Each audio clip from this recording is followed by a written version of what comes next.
بلخ ملي تلویزیون قدرمنو لیدونکو سلامونه او نیکې هیلې مې ومنئ. زه شمس الله هیلمن مو د دې ساعت خبرونو ته هرکلی کوم. د افغانستان د اسلامي امارت د خوراکي توکو او درملو د ادارې عمومي رئیس عبدالباري عمر بلخ ولایت ته د یو سفر په ترڅ کې د مزار شریف ښار د درملو د عمده پلور له بازار څخه لیدنه او څارنه وکړه. نوموړي د دې لیدنې پر مهال له ټولو پلورونکو وغوښتل چې د بې کیفیته درملو د پلور په مخنیوي کې دې هڅې وکړي. په دې سفر کې د خوړو او درملو ملي ادارې رئیس له ټولو عمده درمل پلورونکو څخه وغوښتل چې د بې کیفیته دوا د پلور او راواردولو په مخنیوي کې یا د ادارې سره همکاري وکړي ترڅو د نړۍ له غوره کمپنۍ څخه با کیفیته درمل هیواد ته راوارد کړو او خلکو ته یې په ارزانه بیه ورکړو. همدارنګه د خوړو او درملو ملي ادارې رئیس وویل په پام کې ده چې ډېر ژر به د هیواد په ټولو ولایتونو کې د خوړو او درملو څانګې خلکو ته غوره خدمات ورسوي. نوموړي د خوړو او درملو کتلو لابراتوار جوړېدو ژمنه وکړه. ویل ټول هغه خواړه او درمل چې له بهرنیو هیوادونو راځي په لابراتوار کې له کتلو وروسته به بازار ته وړاندې کیږي. هغه له ټولو درمل پلورونکو څخه وغوښتل چې بې کیفیته او تاریخ تیره درمل پلورلو څخه جدي ډډه وکړي چې بیا وروسته د شکایت حق نه لري. پس بیایید که در بخش کیفیت و همچنان قیمت ادویه و نرخ‌ها سیستم را ایجاد کنیم که مطابق معیارات ملی باشد، مطابق قوانین اداره ملی غذا و ادویه باشد. په همدې حال کې د شمال زون د درمل پلورونکو اتحادیې مشر د درملو او خوړو ملي ادارې رئیس ته د ښه راغلاست ترڅنګ ژمنه وکړه چې د لوړپوړو چارواکو د لارښوونې سره سم به خپله دنده په ښه توګه مخ ته وړي. د بلخ ولایت د نفتو او ګازو له تخنیکي انسټیټوت څخه څه د پاسه 8 تنو له 4 کلنو زده کړو وروسته د فراغت سندونه ترلاسه کړل چې د دغو فارغانو د فراغت په مراسمو کې یو شمېر دولتي چارواکو او دیني عالمانو برخه اخیستې وه. په پیل کې د بلخ ولایت د نفتو او ګازو د تخنیکوم آمر وویل چې دغه ځوانان د موټرو د تخنیک، جیولوجي، د برق انجنیري او داسې نورو څانګو څخه فارغ شوي دي. نوموړي زیاته کړه تل هڅه کوي چې ځوانانو ته د ښه کار زمینه برابره کړي. محفلی که امروز شما شاهد بودین به تعداد 87 تن از رشته‌های مختلف از قبیل رشته انجینری برق، ساختمان، تکنیک موتر، استخراج و بهره برداری از چاه‌های نفت و گاز، جیولوژی، معدن فارغ شدند که شامل در اینجا 30 انستیتوت البته شرکت کردند.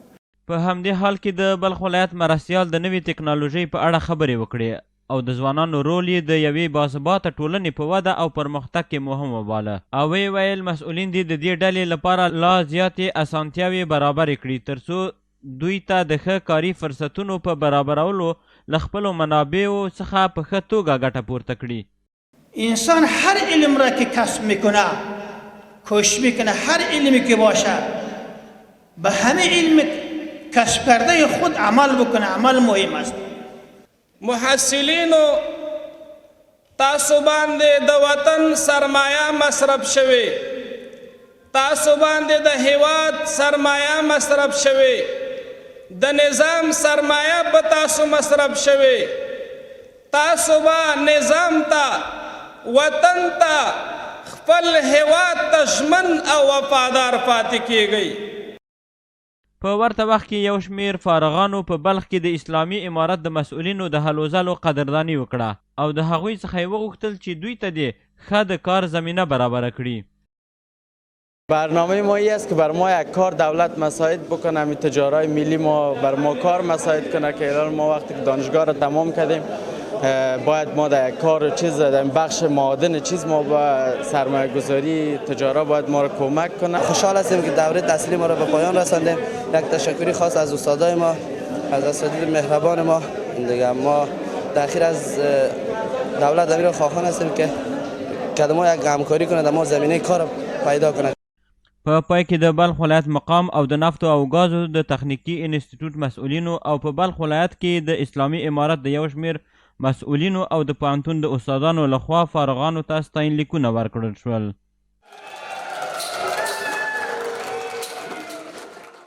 د بلخ ولایت د حج او اوقافو ریاست لخوا په نړیوالو سیالیو کې د غوره حافظ د معرفي کولو په موخه د قرآن کریم د حفظ 11 پړاو سیالۍ ترسره شوې. وأضل فرعون قومه وما هدى. د بلخ ولایت د حج او اوقافو رئیس وایي په دغه انتخابي پروګرام کې له بلخ ولایت څخه د قرآن کریم 450 حافظانو برخه اخیستې وه او د هغوی د حفظ د کچې په پام کې نیولو سره به له ګډونوالو څخه یو تن د یاد پروګرام د داورانو لخوا د غوره حافظ په توګه وټاکل شي. تقریبا 54 نفر از قاریا حفاظ کرام شرکت کردند که از اینا یک نفرش انتخاب میشه و به مرکز فرستاده میشه. باز در اونجا در مرکز با هر نفری که از ولایت ها انتخاب شدن با درمیان اینها به اصطلاح حسن مقابله قرائت برگزار میگردد. په همدې حال کې د دغه انتخابي پروګرام یو شمیر ګډونوال د غوره حافظانو د پیژندنې لپاره د دا ډول سیالیو ترسره کول مهم ګڼي. دوی وایي دغه پروګرامونه کورنۍ هڅوي چې خپل ماشومان د قرآن کریم د زده کړې لپاره مدرسو ته واستوي. واقعا این محفل خیلی ها زیبا و خیلی ها خرم و خرسند است.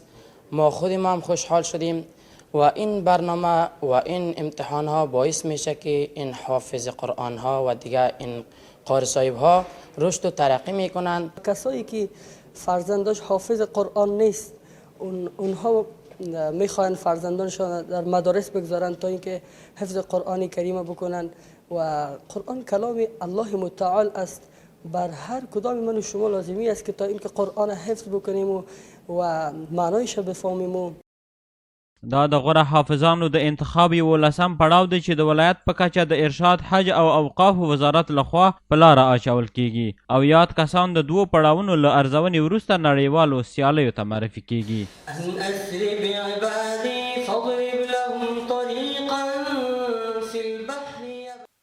د سادات د لوړو زده کړو محسوسي د زده کړیال ورځ د یوې غونډې په ترڅ کې ولمانځله. په دغه غونډه کې ګډونوالو د لوړو زده کړو پر ارزښت خبرې وکړې. د سادات د لوړو زده کړو موسسې علمي مرستیال د ټولنې په پرمختګ کې د پوهې او علم په اړه معلومات وړاندې کړل. ویل چې تر اوسه پورې یادې موسسې په بېلابېلو څانګو کې 15 دوره فارغین ورکړي. د یادې موسسې یو تن استاد د خپل ایماني مسؤلیت په تړاو توضیحات وړاندې کړل. هغه زیاته کړه چې ځوان کادرونه د هیواد په آبادي او پرمختګ کې مهم رول لري او له محصلینو څخه یې په دې برخه کې د ډېرې هڅې غوښتنه وکړه. په همدې حال کې د سادات د لوړو زده کړو موسسې رئیس او د فیاض فروغ موسسې فرهنګي مسؤل د محصلینو د ورځې د ارزښت په تړاو ویناوې وکړې او ځوانانو څخه یې وغوښتل چې د پوهنیزو برنامو د پرمختګ په برخه کې هر اړخیزې هڅې وکړي.